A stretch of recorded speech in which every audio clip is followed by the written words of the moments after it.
Olá, gente, tudo bem? Depois de bastante tempo aí, né, a gente vai estar dando início aí às nossas atividades novamente, né? E considerando que nós estávamos trabalhando anteriormente os estados físicos da matéria, né?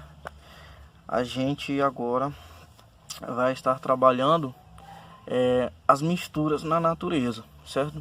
É entender como que algumas substâncias elas se fazem presentes na natureza, qual a composição delas. Isso é muito importante para os nossos conhecimentos químicos do dia a dia, certo? É muito interessante que saibamos com o que estamos lidando, o que estamos tomando, o que estamos comendo, até mesmo o ar que respiramos, entender mais ou menos como é que funciona essa questão das misturas na natureza, certo? Primeiramente, as misturas, né, elas são sistemas formados por duas ou mais substâncias diferentes, certo? Então, quando a gente está trabalhando com uma substância, né, a gente entende que substância é aquilo que existe na natureza. Comumente falando, a gente diz que a água é uma substância, por exemplo, uma substância que o quê? Que é uma substância ou é um sistema? É um sistema. Quais as substâncias diferentes que tem ali? Temos substâncias que pode ser chamada de átomos. No entanto, a água não é uma substância, pessoal, certo? A água passa a ser uma substância quando ela está juntamente com outra coisa. Por exemplo, um copo com água e sal. Eu digo que eu tenho uma mistura. Por quê? Porque eu tenho ali duas substâncias diferentes. Eu tenho a água e eu tenho o sal. Então a gente não pode dizer que a água é uma substância, certo? A água sozinha não é uma substância. Por quê?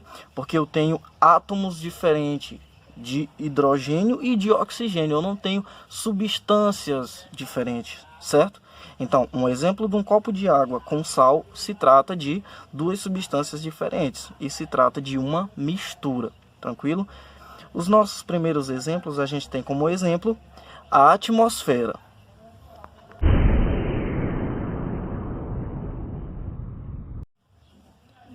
Então, o que a gente tem a dizer sobre a atmosfera? A atmosfera, né, é um grande exemplo de mistura. Por quê? Porque a gente considera que a gente entende que na nossa atmosfera tem bastante ar, certo? Mas e esse ar atmosférico? Qual a composição dele? Ele é simplesmente só o ar? Só tem nitrogênio nesse ar?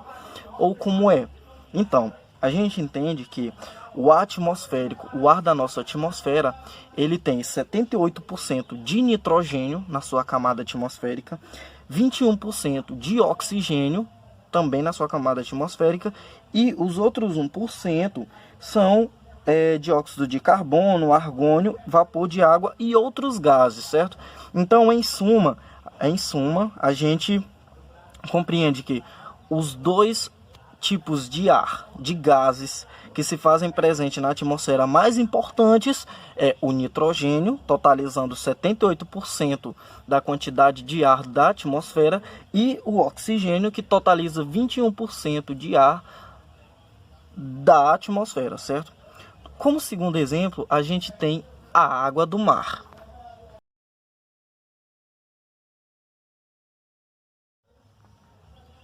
Sobre a água do mar, pessoal, o que a gente tem a dizer?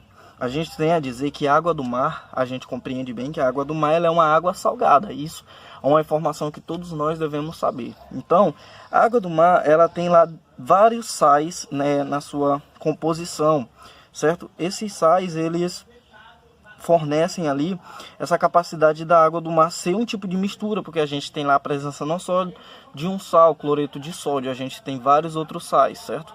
Temos lá o carbonato de cálcio e assim sucessivamente, certo? Como nosso terceiro exemplo, a gente tem as rochas.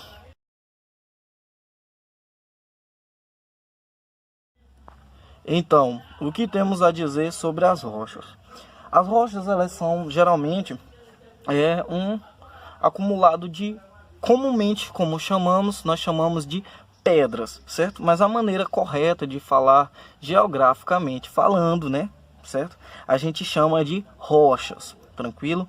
Então, as rochas, elas são um acúmulo de vários minérios ali, que vai se juntando e acabam formando várias rochas grandiosas, certo? Então, pessoal, tranquilo.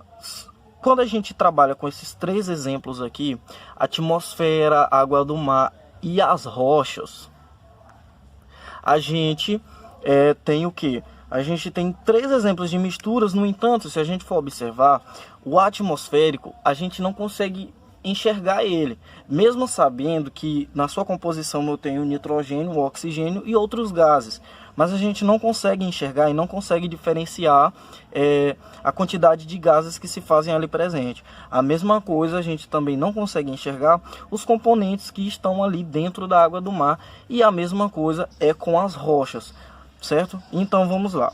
Mas a gente bem sabe que existem algumas misturas que a gente consegue sim estar diferenciando ali as substâncias que se fazem presente naquela mistura.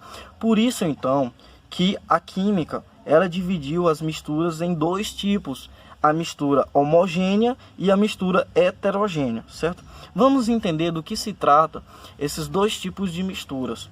A mistura homogênea, ela é a mistura com aspecto uniforme, sem identificação de seus componentes, pois apresenta apenas uma única fase. O que é esse aspecto uniforme? Aspecto uniforme, pessoal, seria eu olhar para um recipiente e ver ali que, por exemplo, só tem água. Se eu coloco um copo de água com sal e dissolvo completamente esse sal, eu vou olhar e vou ver só água. Mesmo sabendo que lá tem sal, eu não vou conseguir identificar o sal, certo? Por quê? Porque se trata de uma mistura homogênea, tranquilo? Certo? Então, esse aspecto uniforme é o que vai caracterizar a mistura homogênea. Já a mistura heterogênea é a mistura que apresenta 2 ou mais fases, sendo consideradas como bifásica, trifásica, tetrafásica e assim por diante. Tranquilo. Se eu tenho um copo de água com sal, muito sal, e o sal não foi completamente dissolvido, e eu observando esse recipiente, eu consigo visualizar ali o sal, eu digo então que eu tenho uma mistura heterogênea, certo? Mas professor, você acabou de dizer que na mistura heterogênea, que um copo de água com sal é considerado mistura homogênea. Agora você está me dizendo que um copo de água e sal também é uma mistura heterogênea? Sim. Por quê? Porque vai variar, a diferença aí vai ser na quantidade de sal que vai ser utilizado relacionada à quantidade de água que tem nesse recipiente. Entendendo isso, a gente divide aí essas fases, como foi falado, bifásica, trifásica e tetrafásica. Se eu tenho um recipiente de água e sal e eu consigo visualizar a água e consigo visualizar o sal, então eu tenho o que? 2 fases. Então eu digo que esse sistema de mistura é um sistema bifásico. Se eu tenho, por exemplo, água, gelo, né, e sal, e eu consigo visualizar os 3, eu digo que eu tenho uma mistura com 3 componentes, e eu consigo visualizar os 3, então eu digo que eu tenho uma mistura de sistema trifásico. Tranquilo, pessoal? Aqui eu tenho um pequeno exemplo, onde eu tenho um recipiente com óleo, água e areia, certo? Então, observando aqui esse esquema aqui, em cores fantasia, a gente consegue perceber que não se misturam, certo? Não se misturam. Porque se não se misturam, então facilmente eu vou conseguir visualizar as 3 fases. Eu consigo visualizar o óleo, que o óleo não se mistura com a água. Por quê? Porque a densidade do óleo é menor que a densidade da água. Logicamente, o óleo sempre vai estar flutuando na superfície da água.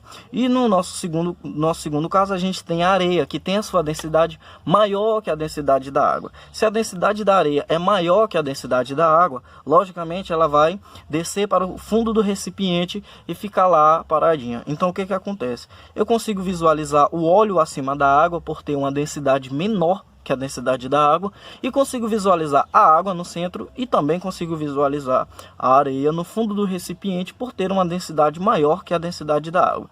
Então, nesse sistema eu consigo observar 3 fases, certo? Porque são as fases que eu consigo visualizar a olho nu. Eu não preciso de um microscópio para poder visualizar ali os componentes que estão presentes nessa mistura.